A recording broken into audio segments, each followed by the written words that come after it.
वैसा guys I hope you are doing well. I am Veer, welcome to Studler family. तो कैसे हो दोस्तों, मैं आशा करता हूँ शानदार तरीके से आप लोग अपनी लाइफ को एंजॉय कर रहे हो, अपनी सेहत, फैमिली और पढ़ाई का ध्यान काफ़ी अच्छे से रख रहे हो। आज का लेक्चर स्टार्ट करेंगे एक इंपॉर्टेंट डे के साथ में। इसके बाद में फिर हम लोग आगे बढ़ेंगे, आज का क्विज देखेंगे और फिर चीज़ों को आगे समझने की कोशिश करेंगे और फिर वीडियो के एंड में फिर से क्विज होगा। तो इस तरीके से आप लोगों को वीडियो को एंजॉय करना है।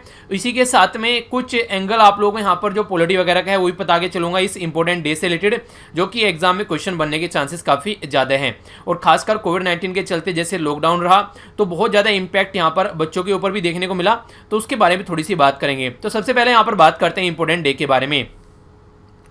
यहाँ पर जो बात की जा रही है world day against child labour. Child labour मतलब यानी कि बच्चे से जो काम कराया जाता है। आप लोगों ने कई बार सुना होगा, जब भी आप लोग ढाबे वगैरह पे जाते हैं, ओए छोटू खाना लेके आना, तो जो छोटू रहता है वो कई बार आप लोगों को देखने को मिला किसी घर का बड़ा बेटा होता है, यानी कि अपने घर पर क्योंकि उसके माता पिता अलग तरीके से काम करते हैं, उससे भी कई बार उसके जो फादर होते हैं काम नहीं कर पाते हैं, शराब वगैरह पीते हैं, तो उसको मजबूरन काम करना पड़ता है।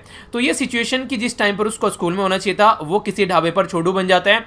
कई बार जो बच्चे होते हैं उनको पटाखे की इंडस्ट्री में अलग अलग तरीके से काम करते हुए पाया जाता है, वो भी सिचुएशन देखने को मिलती है। तो इसी के चलते ये जो डे है इसको सेलिब्रेट किया जाता है, ताकि जो बच्चे हैं उनका भविष्य बर्बाद नहीं किया जाए। क्योंकि अगर जनरेशन ठीक रहेगी तो आने वाले टाइम में तभी हम लोग जो है वर्ल्ड को आगे लेकर चल पाएंगे।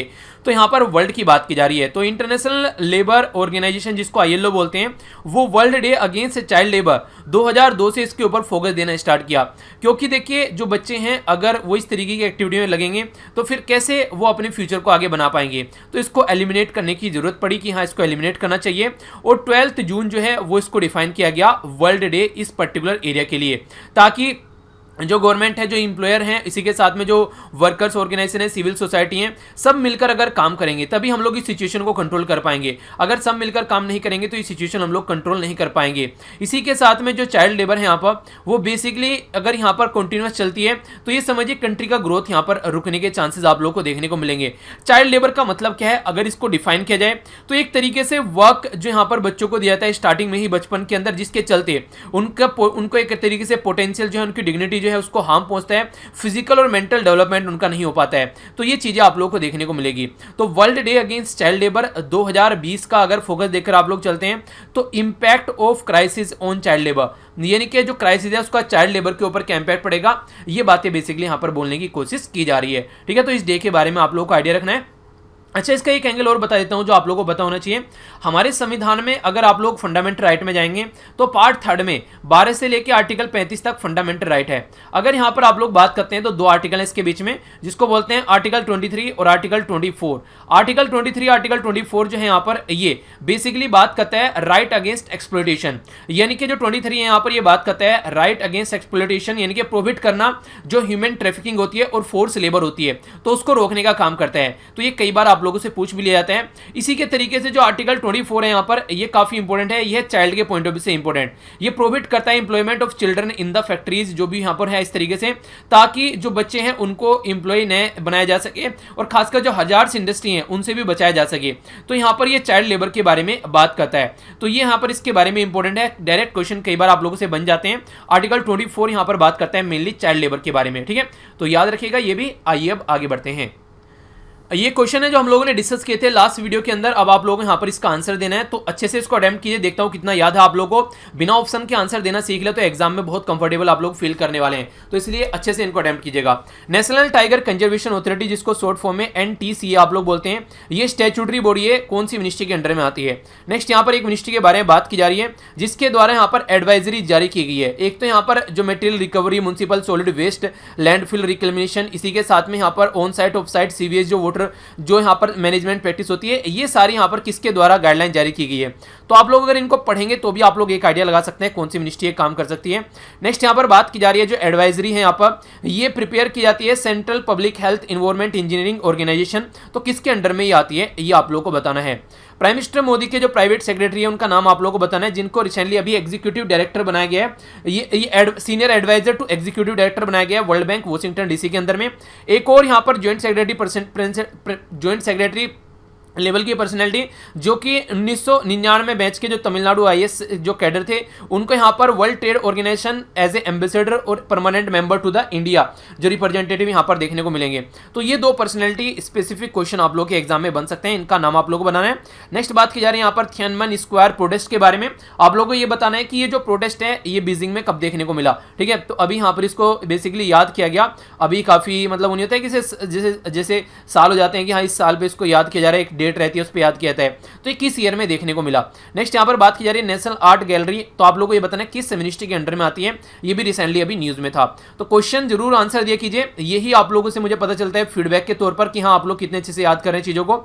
और ये आप लोग अगर आंसर देकर अच्छे मार्क्स सब लोग आते हैं तो आप लोगों को कॉन्फिडेंस आएगा, और अच्छे मार्क्स भी नहीं आते हैं तो भी आप लोगों को पॉजिटिव रहना है कि बहुत कुछ नया हम लोगों ने सीखा है। तो ये पैटर्न आप लोगों को देखना है। नेशनल टाइगर कंजर्वेशन अथॉरिटी है, मिनिस्ट्री ऑफ एनवायरमेंट के अंडर में आने वाली एक बॉडी है।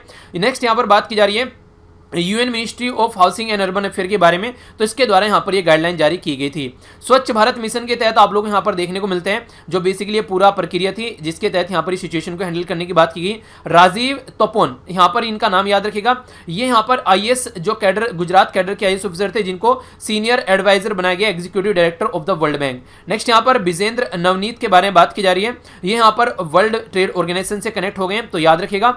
नेक्स्ट यहाँ पर 1989 में आप लोगों को ये सिचुएशन देखने को मिली जो कि यहाँ पर ये प्रोटेस्ट निकल कर आया। इसी के साथ में नेशनल गैलरी ऑफ आर्ट के बारे में अगर आप लोग बात करते हैं तो मिनिस्ट्री ऑफ कल्चर के अंडर में आती है, ठीक है। तो National Gallery of Modern Art तो Ministry of Culture Government of India के अंडर में आती है। तो डायरेक्ट क्वेश्चन बन जाते हैं, कोई कंफ्यूजन माइंड में नहीं होना चाहिए। आगे चलते हैं। ये जो न्यूज़ है यहाँ पर ये बात की जा रही है इंसॉल्वेंसी एंड बैंकरप्सी कोड के बारे में। तो हमारी कंट्री में ये एक्ट लाया गया था रिसेंटली अभी। अगर कोई कंपनी अपने आप को दिवालिया घोषित कर देती है, देखिए होता क्या है, मान लीजिए ए नाम की कोई कंपनी है, वो कंपनी ने बैंक से लोन लिया यहाँ पर 50 करोड़ रुपए का, 50 करोड़ रुपए का ये लोन लिया और अपने आप को आगे चलकर कुछ दिनों बाद दिवालिया घोषित कर दिया। दिवालिया घोषित करने का मतलब ये कि अब यहाँ पर इसकी औकात नहीं है ये लोन वापस देने की। तो बैंक का तो लोन बन, एक तरीके से बैंक का तो लोन गया, ये तो एक तरीके से एनपीए बन गया। तो ये कंडीशन क्या होती है, कई बार फालतू की कंपनी बनाई जाती है और एक तरीके से लोन उठाया जाता है और अपने आप को दिवालिया घोषित कर देते हैं। तो बैंक का पैसा जो है एक तरीके से लूट लेते हैं, जानबूझकर दिवालिया घोषित करना अपने आप को, ठीक है। तो उसी के चलते ये एक्ट हमारी कंट्री में आया था ताकि सिचुएशन को हैंडल किया जा सके, क्योंकि बहुत सारी ऐसी एक्टिविटी हमारी कंट्री में देखने को मिली जिसके चलते अपने आप को दिवालिया घोषित कर और सिचुएशन जो थी वो काफी खराब हो गई बैंक की हमारी कंट्री में। और अगर किसी भी कंट्री में आप लोग बैंक के बारे में बात करते हैं तो बैंक कंट्री की रीढ़ की हड्डी होती है। अगर बैंक की ही एक खस्ता हालत हो जाए तो फिर सिचुएशन खराब हो जाती है। तो अगर बात करें fresh insolvency proceeding under insolvency and bankruptcy code के बारे में, तो ये बात की जा रही है कि यहाँ पर जो ये बेसिकली अगेंस्ट जो ये बेसिकली जो किया जाता है, जो भी कंपनी अभी फिलहाल दिवालिया बनी है कोविड-19 के चलते उनका व्यापार नहीं चला, नई कंपनी थी, पनप नहीं पाई, तो यहाँ पर उनकी हालत खराब हो गई और वो यहाँ पर उनका दिवालिया निकल गया। तो ऐसी कंपनी के खिलाफ यहाँ पर जो 25 मार्च से यहाँ पर स्टार्ट की जाएगी चीजें, जो कि कोरोना वायरस की वजह से यहाँ पर उनकी खस्ता हालत हो गई है, तो उनके ऊपर यहाँ पर कोई प्रोसीडिंग ऐसी नहीं चलेगी। और ये जो पीरियड है ये 6 महीने तक नॉर्मली रहना है, उसको 1 साल तक भी एक्सटेंड किया जा सकता है। यानी कि एक तरीके से रियायत दी जा रही है इन कंपनीज को कि ये पनप सके आने वाले टाइम में। सस्पेंड किया जाएगा सेक्शन 7, 9, 10 आईबीसी यानी कि यहाँ पर इंसॉल्वेंसी बैंकरप्सी कोड का 6 महीने या फिर 1 साल तक भी इसको बढ़ाया जा सकता है। जो कंपनी के अगेंस्ट यहाँ पर प्रोसीडिंग होती थी ये यहाँ पर ये बेसिकली इनके खिलाफ नहीं होगी अगर कोई अपने आप को इंसॉल्वेंट यहाँ पर डिफॉल्ट एक तरीके से नहीं था कि अपने आप यहाँ पर एक तरीके से इंसॉल्वेंस की कैटेगरी में रख लेते थे कि हाँ हमारे पास में अब ये पैसा नहीं रहा, कंपनी में खर्चे दिखा दिए, ये हो गया, ये डूब गया, वो डूब गया। तो पहले जो मिनिमम थ्रेशोल्ड थी यहाँ पर ये 1 लाख थी, अब इसको 1 करोड़ कर दिया गया है, ठीक है। तो देखते हैं कितना फायदा यहाँ पर मिल पाता है और कितनी ऐसी कंपनी है जिनको यहाँ पर इससे फायदा पहुंचेगा। तो याद रखिएगा इसके बारे में, इंपॉर्टेंट है। आगे चलते हैं। नेक्स्ट जो न्यूज़ है यहाँ पर आप लोगों के सामने ये बात आ रही है कोविड-19 से रिलेटेड। यहाँ पर defence institute of advance technology जिसको DIAT आप लोग बोलते हैं, ये यहाँ पर एक डीम्ड यूनिवर्सिटी है पुणे के अंदर जिसके द्वारा डेवलप किया गया है नैनो टेक्नोलॉजी बेस्ड डिसइंफेक्टेंट्स, यानी कि जो स्प्रे नहीं होते हैं कि इन्फेक्शन लग गया है कि इन्फेक्शन हटाना है, तो कोविड-19 के लिए यहाँ पर ये बेसिकली यूज किया जाएगा और ये ऑल टाइप ऑफ सरफेस पर इसको यूज किया जा सकता है। तो डायरेक्ट आप लोगों से पूछा जाएगा इंस्टीट्यूट के बारे में, तो defence institute of advance technology कहां पर है ये, तो ये पुणे के अंदर लोकेटेड है। नाम क्या रखा गया है, ये काफी इंटरेस्टिंग हो जाता है। इसका नाम रखा गया है अनन्या, ठीक है।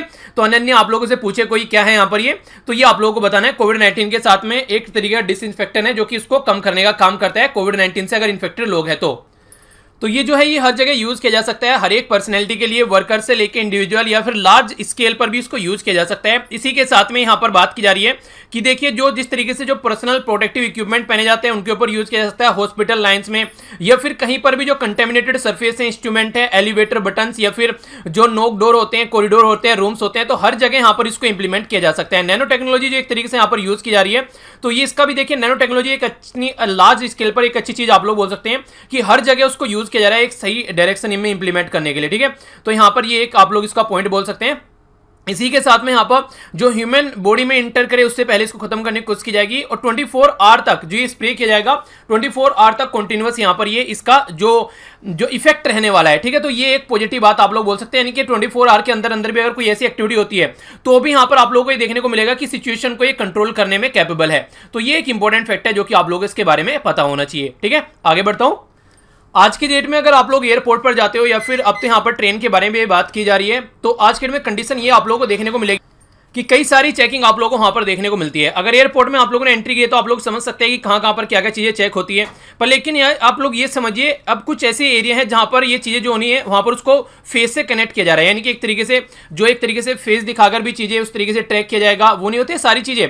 तो एक ये टेक्नोलॉजी का जो यूज किया जाता है तो उसके कहीं ना कहीं प्रॉब्लम का सोल्यूशन निकालने की कोशिश की जाती है। तो यहां पर जो बात की जा रही है, तो जो इसका नाम रखा गया, इसका नाम रखा गया यहाँ पर तुरंत कस्टम्स। ठीक है, यानी कि तुरंत का मतलब एकदम जल्दी। आप लोगों ने बोला कि कहां पर यार तुरंत एकदम प्रॉब्लम हो गई है, तो उस तरीके से आप लोग इसको याद रखिएगा। तो फ्लैगशिप प्रोग्राम यहाँ पर सेंट्रल बोर्ड ऑफ इनडायरेक्ट जो टैक्सेस है और कस्टम्स है उसके द्वारा यहाँ पर ये फ्लैगशिप प्रोग्राम दो जगह लॉन्च किया गया, एक बेंगलोर में और दूसरा चेन्नई में। तो यहाँ पर जो इंपोर्टर्स हैं वो अपना जो गुड होगा, जो भी यहाँ पर अपना जो सामान लेकर आएंगे वो क्या करेंगे, एक तरीके से आफ्टर फेसलेस असेसमेंट यहाँ पर रिमोटली जो कस्टम ऑफिसर्स होते थे लोकेटेड करते थे आउटसाइड पोर्ट, तो अब सिचुएशन को थोड़ा नॉर्मल किया जा सकेगा। जो गुड्स इंपोर्ट किए जाएंगे चेन्नई में वो असिस्ट किए जाएंगे कस्टम ऑफिसर के द्वारा लोकेटेड एट बेंगलोर, तो वाइस वर्सा वो चीजें आप लोगों को देखने को मिलेगी कि ऑटोमेटेड सिस्टम के थ्रू अब चीजें होकर यहां से गुजरेंगी। तुरंत कस्टम जो है बेंगलोर और चेन्नई के अंदर में यहां पर फर्स्ट फेज आप लोगों को नजर आएगा इस पर्टिकुलर चीज के लिए, जो कि कंप्लीट किया जाएगा ये 31 दिसंबर तक, यानी कि इस साल 31 दिसंबर तक यहां पर इसको कंप्लीट किया जाएगा। इससे जो इंपोर्टर है वो काफी बेनिफिट होंगे, क्योंकि जो रूटीन इंटरफेस होता है वो कहीं ना कहीं एलिमिनेट हो जाएगा और आसानी से अपना सामान ला और ले जा सकेंगे। तो यहां पर ये एक अच्छी बात आप लोग बोल सकते हैं जिसमें टेक्नोलॉजी का यूज करके सिचुएशन को इंप्लीमेंट किया जाएगा। ठीक है, तो इसके बारे में आप लोग याद रखिएगा। इंपॉर्टेंट क्वेश्चन पूछा जाएगा कि तुरंत क्या है, किस लिए इसका पर्टिकुलर यूज किया जा रहा है, तो ऐसे क्वेश्चन आप लोगों से बन जाते हैं कई बार। नेक्स्ट जो न्यूज है यहाँ पर ये बात की जा रही है सूरज के बारे में। आप लोगों ने कई बार पढ़ा होगा अर्थ के बारे में, क्रस्ट होती है, ये कोर होती है। इसी तरीके से देखिए हर एक बॉडी की एक न एक स्ट्रक्चर होती है। तो यहाँ पर बात की जा रही है सूरज के बारे में। तो सूरज का जो बाहर वाला पोर्शन होता है वो काफी हीट वाला पोर्शन होता है। ठीक है, तो उसके बारे में यहाँ पर एक स्टडी की गई है हमारी कंट्री में, national centre for radio astrophysics, जिसको एनसीआरए बोला गया है। तो एनसीआरए है यहाँ पर कहां पर, ये पुणे बेस्ड इंस्टीट्यूट है, जिसके द्वारा यहाँ पर बोला गया कि टाइनी फ्लैशेज, एक चमक जो इसके अंदर होती है उसके बारे में इंफॉर्मेशन लेने की बात की जा रही है। सूरज के अंदर जो ऑल ओवर द यहाँ पर आप लोगों को देखने को मिलता है, जो उसके ऊपर फैली रहती है। ठीक है, सूरज की तरफ को एक तो आप लोग ये ध्यान रखिएगा कभी भी सूरज की तरफ को देखने की कोशिश मत करना, इससे आप लोगों की जो आंखें होती है उसकी जो रेटिना होती है उस पर बहुत ज्यादा इंपैक्ट पड़ सकता है। इवन जो आंखों की रोशनी अगर कंटिन्यूअसली आप लोग देखोगे तो वो भी जाने के चांसेस रहते हैं। तो इतनी ज्यादा उसमें चमक आप लोगों को देखने को मिलती है। तो उसी के बारे में यहाँ पर बात की जा रही है। काफी लंबे समय से इसको चीजों को अंडरस्टैंड नहीं कर पा रहे थे, तो लॉन्ग पेंडिंग जो कोरोनल हीटिंग प्रॉब्लम है उसको यहाँ पर अंडरस्टैंड करने की बात की जा रही है। सोलर जो कोरोना है वो आउटर लेयर जो सरफेस की आप लोगों को देखने को मिलती है सन के सरफेस की, वो एक्सट्रीम हाई टेम्परेचर गैसेज आप लोगों को वहां पर देखने को मिलती है, जिसको नॉर्मली प्लाज्मा के नाम से भी जाता है। ठीक है, तो इस तरीके से यहां पर जो टेम्परेचर है वो काफी हाई रहता है, मिलियंस ऑफ डिग्री सेल्सियस आप लोगों को वहां पर देखने को मिलेगा। तो उसके बारे में स्टडी करने की कोशिश की जा रही है, क्योंकि अगर चीजों की स्टडी करेंगे तभी आगे चीजें इंफॉर्मेशन जानेंगे और यहां पर कहीं ना कहीं हम लोग उसको और अच्छे लेवल पर अंडरस्टैंड भी फिर कर पाएंगे। तो कोरोनल हीटिंग जो प्रॉब्लम है, यहां पर जो कंडीशन है उस पजल को सुलझाने की कोशिश की जा रही है। जो फर्स्ट टाइम इसका टेम्परेचर जो मेजर किया था वो 70 साल पहले यहां पर इसका मेजर किया गया था। अब देखने की कोशिश ये की जा रही है कि क्या इसमें कोई चेंज आता है, वो सब चीजें भी यहां पर देखने की कोशिश की जाती है। अगर आप लोग यहां पर आउटर लेयर की बात करें तो यहां पर ये पार्ट जो है ये फारदेस्ट है फ्रॉम द कोर, अगर बात करें जिसको आप लोग एक तरीके से नहीं बोलते, इससे पृथ्वी के अंदर कोर आप लोगों को देखने को मिलती है। तो उसी तरीके से आप लोग इसको अंडरस्टैंड कर सकते हैं। तो यहां पर 200 टाइम्स होटर देन द जो फोटोस्फीयर होती है उसकी जो लेयर बीनीथ होती है। देखिए सूर्य में आप लोग ऐसे देखिए, जैसे आप लोग अगर पृथ्वी पर भी रहते हैं तो आप लोग गांव में जाएंगे तो आप लोगों को टेम्परेचर कम देखने को मिलेगा, सिटीज के अंदर आएंगे तो टेम्परेचर ज्यादा देखने को मिलेगा। रीजन क्या होता है? रीजन ये होता है कि पक्का सरफेस होता है वहां पर सारे एरिया में, कहीं कंक्रीट रोड, कहीं बिल्डिंग्स आप लोगों को देखने को मिलेंगी। तो वो सिचुएशन आप लोग वहां पर समझ सकते हैं। तो इसी के चलते मान लीजिए आप लोग ये देखिए ये यहां पर एक आकृति मैंने बना दी, ठीक है। अगर यहां पर ये आकृति आप लोग देखिए, अब इसके ऊपर अगर रोशनी अगर पड़ेगी तो यहां पर आप लोग समझ सकते हैं कि कितनी सारी सरफेस एक साथ गर्म होगी। और नॉर्मली एक घास का मैदान है, बस वहां पर उसकी सरफेस पड़ रहा है, तो यहां पर आकृति ज्यादा बढ़ गई है, तो उसका और ज्यादा इंपैक्ट आप लोगों को देखने को मिलता है। तो इसी तरीके से जगह जगह आप लोगों को चेंज देखने को मिलेगा। तो यहां पर जो सूरज है उसका भी आप लोगों को टेम्परेचर अलग अलग एरिया में अलग अलग यहां पर देखने को मिलता है, ठीक है। तो इस तरीके से आप लोग इसको, हालांकि ये कोरिलेट नहीं है ढंग से कॉन्सेप्ट जो मैंने अभी बताया कि हाँ इस तरीके से पृथ्वी का अलग सिस्टम है, यहाँ का अलग है, पर फिर भी आप लोग एक अंडरस्टैंडिंग डेवलप करने के लिए इसको ऐसे समझ सकते हैं, ठीक है। तो ये एक इंपॉर्टेंट फैक्ट था। आगे चलते हैं, किसके द्वारा किया गया? पुणे बेस यहां पर national centre for radio astrophysics है, तो इसका नाम याद रखिएगा। यहां पर जो बात की जा रही है एक पर्टिकुलर इंस्टीट्यूट के बारे में बात की जा रही है, और उसके साथ में एक एमओयू साइन किया जा रहा है दूसरे इंस्टीट्यूट के द्वारा, तो इसके बारे में क्वेश्चन आप लोगों से पूछा जा सकता है। तो Indian institute of space, Indian space research institute, जिसको आप लोग इसरो बोलते हो, उसके द्वारा एमओयू यानी कि मेमोरेंडम ऑफ अंडरस्टैंडिंग यानी कि एक तरीका एग्रीमेंट साइन किया गया है Aryabhatta research institute of observational science के साथ में, जो कि नैनीताल कहां पर है? उत्तराखंड के अंदर लोकेटेड है। ये कोऑपरेट करेंगे in the field of space situational ये अवेयरनेस यानी कि SSAS, और इसी के साथ में एस्ट्रोफिजिक्स, ठीक है। तो इनके बारे में ये अवेयरनेस फैलाएंगे। और बात की जा रही है अवेयरनेस के बारे में, ठीक है। तो अवेयरनेस एक तरीके से अवेयर कराना चीजों के बारे में। तो एस्ट्रोफिजिक्स यानी कि खगोल भौतिकी आप लोग इसको बोल सकते हैं।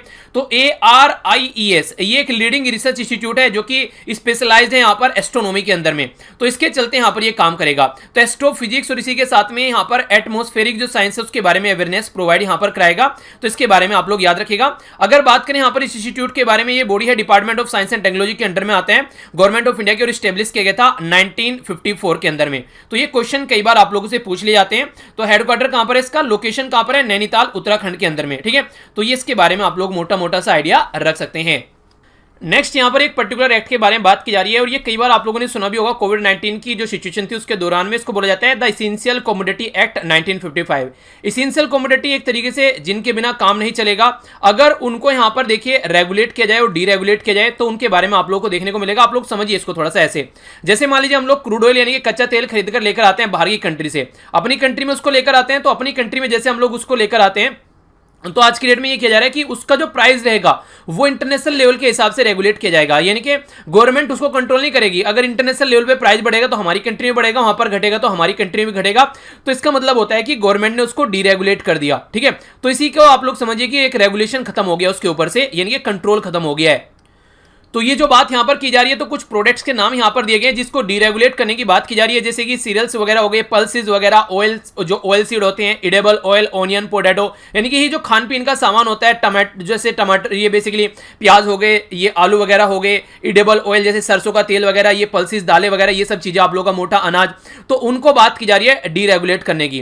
तो इस तरीके से जो ऑर्डिनेंस है वो इंट्रोड्यूस करेगा एक new subsection first A in section 3 जो एक्ट है उसका। ये टेक्निकल चीजें ज्यादा याद नहीं रखा करते, ठीक है। ये एक्ट जरूर याद द एसेंशियल कमोडिटी एक्ट 1955। तो ये जो है कोई यहां पर अब तक अगर आप लोग देखें, no specific definition of essential commodity. आप लोग ये समझिए इसको डिफाइन आप लोग कैसे कर सकते हैं। अब मेरे लिए लैपटॉप इतना एसेंशियल है कि मेरा इसके बिना काम नहीं चलेगा। अब हो सकता है किसी के लिए लैपटॉप बस ओनली मूवी देखने का काम हो, गेम खेलने का काम हो, तो उनका काम चल जाएगा। तो इस तरीके से यहां पर आप लोग डिफाइन किस तरीके से करोगे कि एसेंशियल है, ये नॉन एसेंशियल है। पर लेकिन अगर आप लोग लाइफ के बेस पर बात करो, जीने के बेस पर, कि हाँ पानी जो है वो एसेंशियल है भैया, ठीक है, खाना जो है वो एसेंशियल है भैया, इसके बिना काम नहीं चलेगा, तो उस तरीके से आप लोग देखते हैं तो किसी ने किसी तरीके से कैटेगरी डिवाइड करनी पड़ेगी, उसके बेस पर क्राइटेरिया क्रिएट करना पड़ेगा किस कैटेगरी में आप लोगों को रखना है। तो यहां पर जो एसेंशियल कमोडिटी एक्ट है उसका सेक्शन 2 है, यहां पर एक्ट वो स्टेट करता है कि essential commodity means commodity specified in the schedule act, यानी कि जो इसके अंदर लिख दी जाएगी उसको यहां पर बेसिकली बोला जाएगा बाय डिक्लेयरिंग कमोडिटी एसेंशियल। इसका मतलब ये होता है कि अगर आप लोग उस कमोडिटी को एसेंशियल डिक्लेयर कर देते हैं तो इससे क्या होगा, मान लीजिए उसकी सप्लाई है, डिस्ट्रीब्यूशन है या फिर प्रोडक्शन है, वो सारा एक तरीके से गवर्नमेंट उस पर कंट्रोल कर पाएगी थोड़ा बहुत। रीजन क्या है? रीजन ये है उसका एक तरीके से कालाबाजारी नहीं होगी। मान लीजिए आप लोगों ने देखा कई बार नमक का प्राइस बढ़ गया, ठीक है, प्याज का प्राइस बढ़ गया, भैया प्याज जो मिल रही है वो ऐसा मिल रही है कि इससे अच्छा तो लोग जो है वो पनीर खा ले, प्याज नहीं मिल रहा है पर, ठीक है। तो ये इस तरीके से प्राइस बढ़ गया, तो इस तरीके से कितना उसको स्टॉक करना है ताकि उसको मार्केट में उसका जो प्राइस है वो मेंटेन रखा जा सके, जनता तक वो चीजें पहुंचाई जा सके। बेसिक पर्पस इसका ये देखने को मिलता है। तो इसी के चलते इसको यहां पर इसी के चलते यहां पर इसको एसेंशियल के अंदर रखा जाता है उसको रेगुलेट करने के लिए। चलिए आप लोगों के लिए क्वेश्चन है, आप लोग ये बताइए आप लोगों की लाइफ में सबसे ज्यादा एसेंशियल क्या है? मोबाइल को छोड़कर, ठीक है, मोबाइल मत लिख देना। आप लोगों का ऐसी कौन सी चीज है मोबाइल को छोड़कर जिसके बिना आप लोगों का लगता है कि काम नहीं चलेगा, ठीक है, कि हाँ यार ये तो मेरे पास में होना ही होना चाहिए, ठीक है। तो ये आप लोग बताइए नीचे कमेंट बॉक्स में आप लोगों को क्या लगता है एसेंशियल की कैटेगरी में। एक दो प्रोडक्ट के नाम या फिर जो भी आप लोग सुटेबल लगे आप लोग लिख सकते हैं। आगे बढ़ता हूं।